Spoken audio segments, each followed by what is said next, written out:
What's the weirdest movie Sean Connery ever did?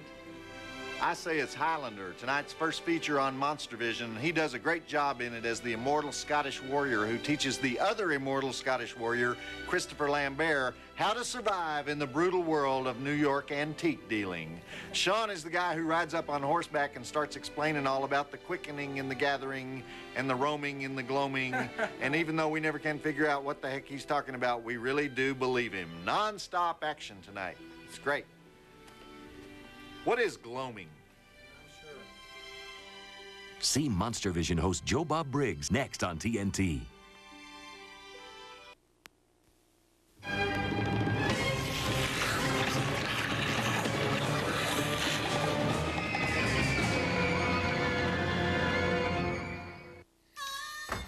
Hey, I'm Joe Bob Briggs, and tonight we'll be watching Christopher Lambert, or as they say in France, Christophe Lambert, wield his magic sword in the classic Highlander. But a 400-year-old supernatural Scottish warrior is nothing compared to what we got in our second feature. The world is going to end, and our only chance for survival is the unborn son of Demi Moore. In the seventh sign, will Demi die for our sins? We'll find out later. But first, I got to talk tonight about my cousin Lonnie. You probably have a Lonnie in your family. Everybody's got somebody in the family like Lonnie who ends up in jail once a year on a charge that's not quite serious enough to send him to the penitentiary, but bad enough to make everybody else's life a living hell. And you ask Lonnie why he did it, and he says, it wasn't me, it was them other guys. Or sometimes he says, the cop made a mistake. Or sometimes he says, those deputies never did like me, so they made it up. And after you deal with Lonnie for a while, you realize he actually believes the bull stuff that's coming out of his mouth. He's not just lying about it. He really believes he's telling you the truth. Now, I have a theory about what makes this possible in America, all right? Slow justice. The reason we have a speedy justice provision in the Constitution in the first place is that the founding daddies knew that nobody trusts a judge or a jury that takes a long time to make up its mind. You got to put the facts out there and then either let the guy go if it really is a flimsy case or bring the hammer down hard real quick. But what happens if he sits in jail for 3 weeks, then he gets out on bond, then he gets his trial delayed 6 months, and then he plea bargains it down to probation? What happens is that Lonnie starts to believe he's innocent. He has a long time to think about it, and all the time he's thinking about it, he's not going to prison, his life isn't changing in any real way, his lawyer's telling him he doesn't really have to be afraid of anybody, and so his mind says, you know what, I didn't really steal a stereo. What stereo? It's sort of the same thing that happens if you borrow $500 from somebody and 20 years go by and he never does ask for his $500 back. Well, your mind tells you, well, you don't really owe it, do you? And if enough time goes by, your mind will start telling you, you didn't really borrow it, did you? And if the guy shows up 25 years later and he asks you for that $500 you borrowed, you'll probably think he's a jerk, isn't he? So the same thing is happening in the criminal justice system. Lonnie is sitting there waiting for justice to happen, and the longer it does not happen, the more he thinks, I'm not even guilty, you know it? And the more he thinks that, the more he thinks, they're harassing me. And the more he thinks they're harassing him, the more he demands his rights. And then you go see Lonnie and you say, whatever happened with that drug possession charge? And Lonnie says, I didn't possess no drugs. It didn't happen. It's erased. It's gone. And people wonder why these guys never change. Anyway, speaking of guys who never change, Christopher Lambert is about to wander around for 450 years or so, changing nothing but his name and his haircut in the 1986 cult classic Highlander, which also stars Sean Connery as an even older guy who teaches Lambert how to keep his head on, literally. So let's do the drive-in totals. We have 21 dead bodies, no breasts, 10 sword fights, 4 beheadings, 3 motor vehicle collisions, professional wrestling, sword tonsillectomy, sword appendectomy, knife to the stomach, medieval battle scene, Scottish Highland aardvarking, drunken dueling, self-destructing parking garage, self-destructing New York alley, gratuitous backflips, immortal lightning foo, 3 stars. Check it out, and we will be here. Lonnie, I'm sorry I had to go into that, but Lonnie's on my mind because I got to go haul him out of the jail tonight after the show. See, he's got that Bill Clinton gene, too. You know, you say, Lonnie, are you lying to me? And he says, no, I swear I'm not lying. And you say, Lonnie, are you lying to me? And he says, define lying. When you enter the Monstervision caption contest, don't just string a bunch of cuss words together and tell us that's funny. Only Jack Nicholson can do that. If you really want that Monstervision t-shirt, then impress me with your sincerity. Try something witty, or at least amusing. Don't make us snicker. Make us roar with unabashed delight. Go to tnt.turner.com/Monstervision and make the six-headed jury laugh and turn over a new leaf in your life, okay? Play the Monster Caption Contest and win a free t-shirt at tnt.turner.com/Monstervision. Back to Monstervision host Joe Bob Briggs and the Highlander on TNT. Did you notice the fabulous Freebirds in that opening sequence? Biggest thing in wrestling in the mid-'80s. Whatever happened to those guys? Michael Hayes and Bam Bam Bigelow, and who was the third one? The third, Buddy? You're right, that's right, the third Freebird. Anyhow, nice accent Christopher Lambert has, huh? He's doing a pretty decent Scottish accent in the flashbacks, but I don't know what he's doing in those modern parts. I shouldn't laugh, though, because he actually worked with a dialogue coach to come up with that goofy accent. And in fact, I shouldn't laugh at all about this movie, because 90% of the people watching right now are probably in the Highlander fan club. The clan, they call it. I don't want to alienate those people, because those are the people who go to those nerd conventions and they plan things like the second annual Highlander clan cruise, which they had a couple months back. 3 days in the Bahamas with people who actually understand the plot of this movie. Kind of scary, right? Okay, back to the flick. I go to those nerd conventions sometimes. I'm not putting them down. I like the porno ones, though, where you get to have chubby gals in G-strings autograph your hiney or whatever you want, you know? Or the ones where they have Miss April 1962 signing autographs. Now, why do we love that? Why do we want to see Miss April 1962 in April 1998? That's kind of masochistic and cruel, right? You know, and then we say, well, she looked good, don't you think? Good for a 62. What is that about?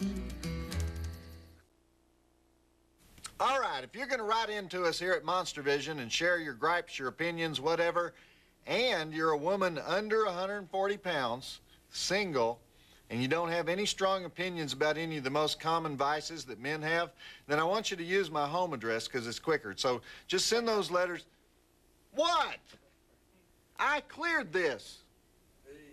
I can do this. I'm telling you, we had a 3-hour meeting about this. It's not an attempt to get nookie on TV. Well, you don't have to use that word. Look. All right, look, I'm going to have to get back to you later. But meanwhile, just keep writing to us at 1010 Techwood Drive, Atlanta, Georgia, 30318, and emailing us at monstervision@turner.com. I like Superfly. What are you saying about Superfly? Why do you use that word? What's the implication there? Visit the Monstervision website at tnt.turner.com/Monstervision. Back to Monstervision host Joe Bob Briggs and the Highlander on TNT. We must be ready for The Gathering. You think they've talked enough about The Gathering? I've watched this movie 9 times. I still don't quite understand the concept of The Gathering. All I know is it's a scene at the end where the vampires with swords laser one another to death. Anyhow, how about that fancy metal detector Roxanne Hart had?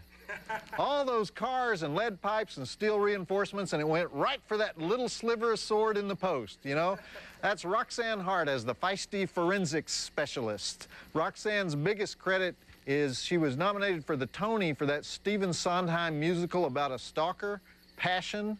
Remember the one where we're supposed to like the stalker? But I think mostly she does TV. She was a nurse on Chicago Hope for a while. And anyhow, she wants to know what's up with the sword fights in the middle of New York City, and I guess I do too, so roll it. She thinks it's strange to see a sword fight in New York. I don't think that's strange. There's something like a 3-day waiting period on guns, right? Swords, nothing. Walk in with cash, walk out with 10 pounds of reinforced steel with a mother-of-pearl grip, you know? If this was one of those big-budget shows, we'd send a camera crew to New York and buy a sword, you know? But it's Monstervision, so... But Ernie, we could send you with a Polaroid down to Laszlo's pawn shop in East Dallas and have you buy a Guatemalan switchblade or something. Okay. Joe Bob doesn't get nearly as much hate mail as people think he gets. I know because I'm Rusty, the Monstervision mail girl, and most of the letters I see are almost positive. I'm not counting the ones from TNT programming executives, because that's really not mail. Those are memos. Anyway, I do see your letters, and I do love every one of them. So come visit us at the Monstervision website at tnt.turner.com/Monstervision, or contact us the old-fashioned way at 1010 Techwood Drive, Atlanta, Georgia, 30318. You can even email us at monstervision@turner.com. Try to avoid phrases like lame, no-talent donkeys behind. You can't imagine how Joe Bob overreacts to those. See Rusty deliver the Monstervision fan mail to Joe Bob Briggs every Saturday night on TNT.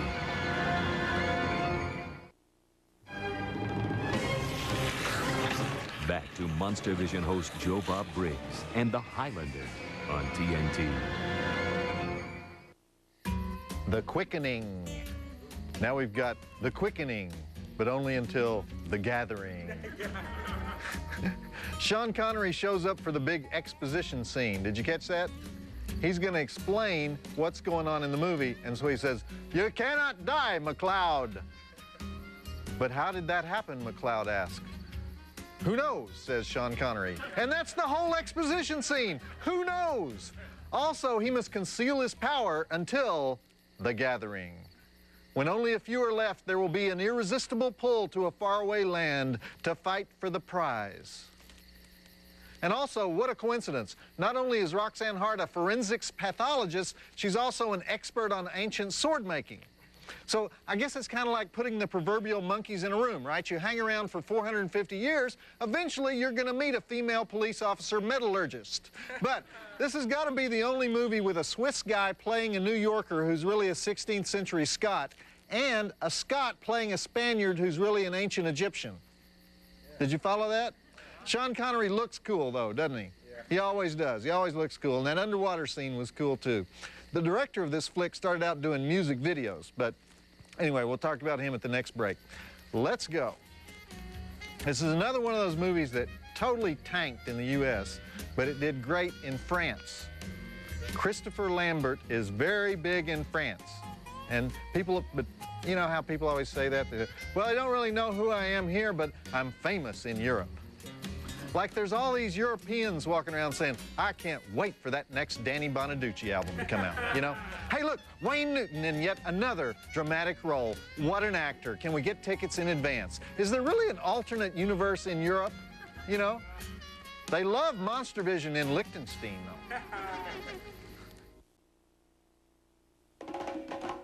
How far would you go to save the world? See Demi Moore in The Seventh Sign next.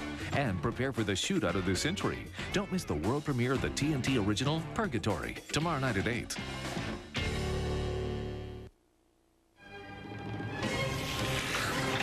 Back to Monstervision host Joe Bob Briggs and the Highlander on TNT. How often do you see that? A headless Sean Connery. But where the heck was McLeod? What'd he do, run down to the Renaissance Fair and dance with a fat girl playing the recorder or something? Where is there to go in the middle of the Misty Crags, you know? This movie is really big on Misty Crags, isn't it? And by the way, that castle was used in Monty Python and the Holy Grail. They use that castle a lot. They rent it out between golf tournaments in Scotland. Okay, the director of this flick is Russell Mulcahy. And he's an Aussie guy who did music videos for Culture Club, Duran Duran, Elton John, Billy Joel. Very big back in the old days at MTV. And he made a pretty decent horror film called Razorback. We've shown that on Monstervision, about a giant killer pig. And what is it about Australians and pigs, by the way? George Miller and the Babe flicks, not to mention all those pigs in Mad Max Beyond Thunderdome, which we had last week. I always thought Australia was kangaroos and koalas and crocodiles, but it's really just pigs. All right, let's get back to Highlander. We shouldn't joke about pigs right now, though, because I was in Arkansas over the holidays. They were giving away hogs. That's terrible what happened to the hog producers. Did you know they had 16 cents a pound pork in some places, and the hog in Arkansas is sacred. I used to live there, Woo Pig Suey, you know. They had pig farmers so depressed, they were jumping out of, well, they don't live in tall buildings, so they were jumping out of pigsties, but wallowing in their depression. It was not a pretty sight. Do you know how often people rip off our Monstervision website? I'm proud of that. They want to share what they find there with the whole world, and that's what the web is all about. Of course, we get the TNT lawyers to hunt them down like dogs, but you don't know what you're missing if you haven't been to the site lately. Not just the weird beard mail, not just the Playmate stuff, not just the transcripts and the downloadable photos, but we're adding new stuff all the time. New stuff to steal, so we can sue their butts. Check it out at the tnt.turner.com/Monstervision. We don't really sue them. We get a couple of grease monkeys to rough them up a little bit. Visit the Monstervision website at tnt.turner.com/Monstervision. Back to Monstervision host Joe Bob Briggs and the Highlander on TNT. Well, that was the chick sequence of the film, wasn't it? With the sappy Queen ballad. I don't think I'm alone when I say this movie was obviously a little past Freddie Mercury's prime. Anyhow, that was Beatty Edney as the Bonnie Wee Heather, looking very tasty in her younger scenes. In fact, she didn't look too bad as an old lady either. Of course, I would have cast an actual old lady, but that's just me. I wouldn't have put her in old age makeup, but Christopher Lambert was having an affair with her on the set, so he probably wanted to keep her around for those extra scenes, and I'm not going to disagree with him. Okay, roll it. Chris Lambert, though, he looks kind of like a monkey. A lot of women think he's a babe, but he's got those Neanderthal eyebrows, the kind that look like if you ripped them out, there'd be a golf divot there, you know? Earthy and stinky, you know? They could have made him even older in this movie, like 1,000,000 years old. I would have bought that. You know, my philosophy of viewer mail, who needs the heartache? Get rid of it. Unfortunately, TNT insists that you continue to pummel me with your incredibly diverse and somewhat frightening opinions. There are two ways to do this. You can write to us at Monstervision, care of TNT Programming, 1010 Techwood Drive, Atlanta, Georgia, 30318. Or you can use the ways of the truly disturbed. You can email us at monstervision@turner.com. I thank you, Ted Turner thanks you, and Bill Gates thanks you. Visit the Monstervision website at tnt.turner.com/Monstervision.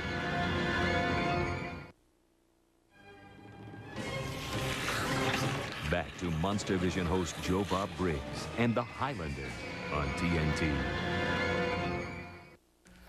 Boy, the token black guy didn't last long, did he? Hey, man, I'm here for the gathering. Whoops, no head, sorry. Anyhow, if you want to get mad at me and write in, I'll make it public in our weekly installment of Joe Bob's Advice to the Hopeless. And here, with this week's letter, is the token TNT mail girl, Rusty. And I forgot to wish you a Happy New Year last week, you know? Yes, you did. Is it too late for a New Year's kiss? That only happens on that particular night. But you didn't come to my party. You didn't invite me.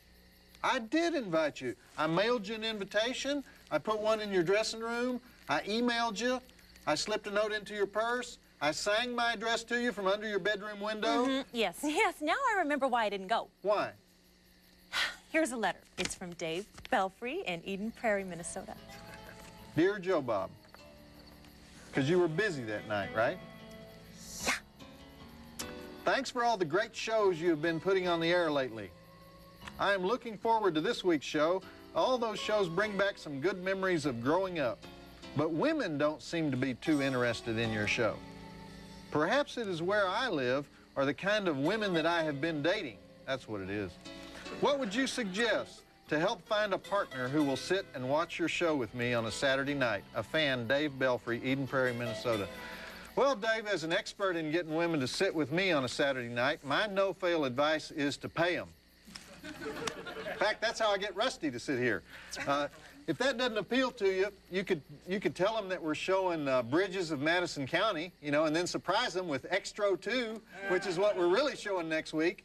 And, and then TNT's been showing a lot of ice skating recently. You could invite them over to watch ice skating and then spike their Diet Coke so they pass out on the couch during Monstervision. And But my final advice here, this is good.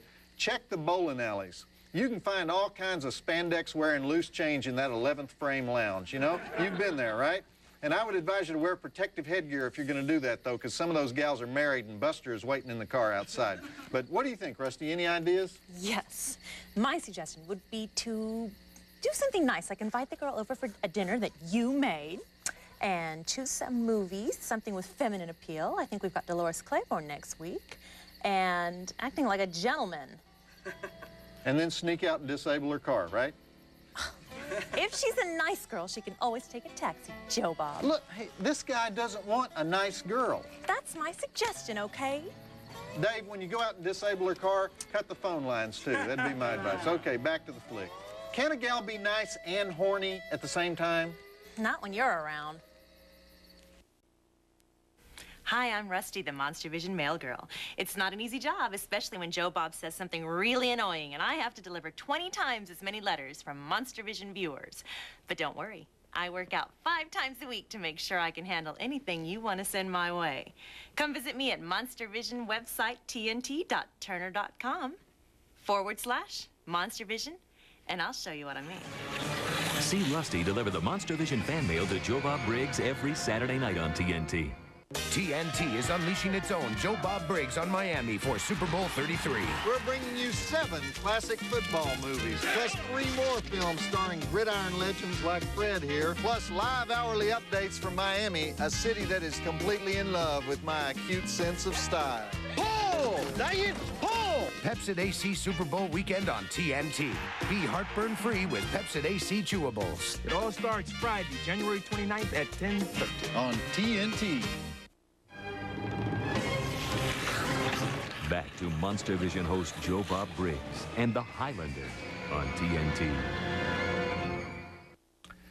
Well, I guess we know exactly what was missing in those 23 seconds that TNT took out of the aardvarking scene, don't we? But the movie was rated PG in the theaters, so how bad could that have been? All right, that's Clancy Brown as the Kurgan. That's what it says in the credits, not Kurgan, but the Kurgan. He's like that guitarist from U2, The Edge, you know. By the way, what happens if you forget your ancient wife's birthday? You know, it's hard enough remembering it when she's been hinting around for 3 weeks. How hard is it when she's been dead for 800 years? Of course, how mad can she get, right? Okay, this is a great scene coming up, so let's get back to it. Roll it. This flick, by the way, was written by a guy named Gregory Wyden while he was at UCLA Film School, and he says his original script was much darker. They always say that. I wrote Pretty Woman, but my original script was much darker. Actually, that's true about Pretty Woman, but how much darker could this flick be? I mean, they put safety pins in the Kurgan's neck. I had them in his eyeballs, you know?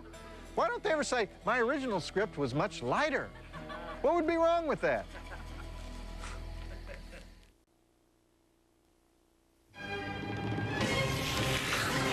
Back to Monstervision host Joe Bob Briggs and the Highlander on TNT.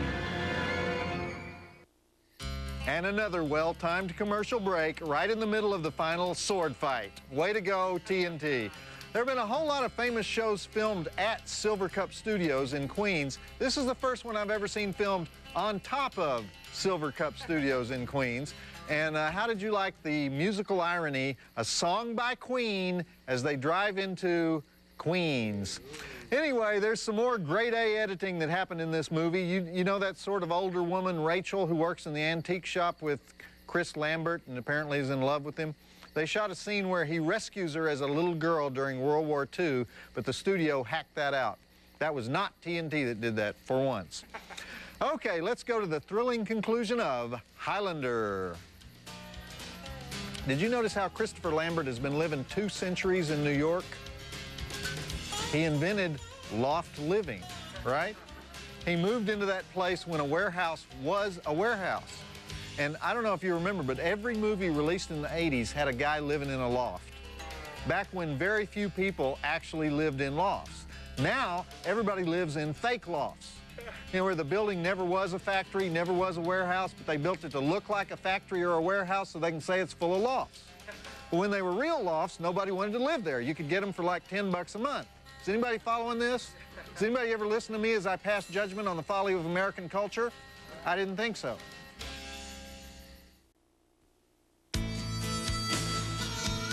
And now, Joe Bob's Last Call and the Seventh Sign on TNT.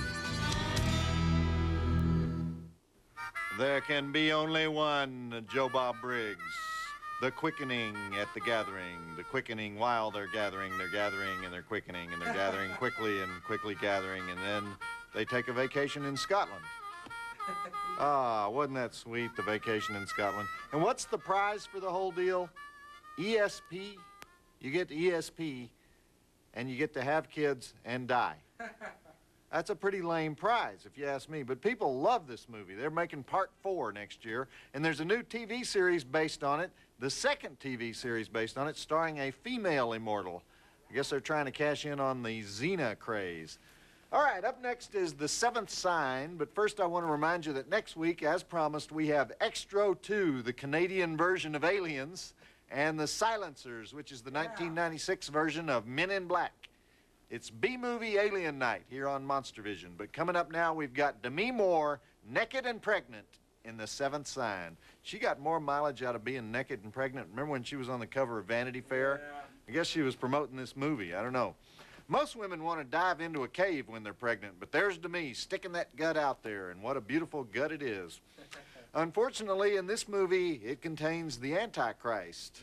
Or does it? In the great tradition of Rosemary's Baby and The Exorcist and The Omen, a whole lot of people think there's something wrong with that baby, even though it's just a fetus at this point. And all these movies are basically the same.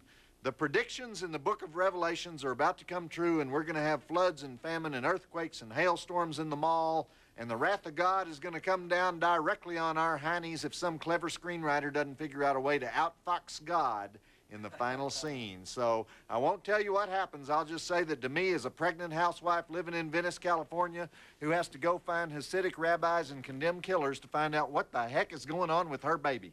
And Michael Biehn is her weenie lawyer of a husband, and Jürgen Prochnow, the Das Boot guy, he's a really strange guy who moves into the garage apartment and seems to be like 9,000 years old. So it's got a kind of an interview with the vampire subplot going on here. Anyhow, the drive-in totals are 20 dead bodies, 300 dead fish, frozen village in the desert, torture, bloody river, bloody moon, stabbing God's messenger. Now that's a no-no. Attempted wrist slicing, neck breaking, earthquake, 3 stars. Check it out and we'll be here with you. Pull your chair to a full upright and locked position for this movie. You know how they say that on airplanes? What does that mean, by the way? I mean, I understand what upright means, and I understand what locked means. That means the thing clicks, right? What's a full position? How do you put your chair in a full position? Does that mean sit in the chair before you put it upright? Make sure it's not an empty chair? Make sure it's full of your butt? You know, I'm sorry, sir, we can't take off. Your chair is empty. Please fill it. You know, what does that mean?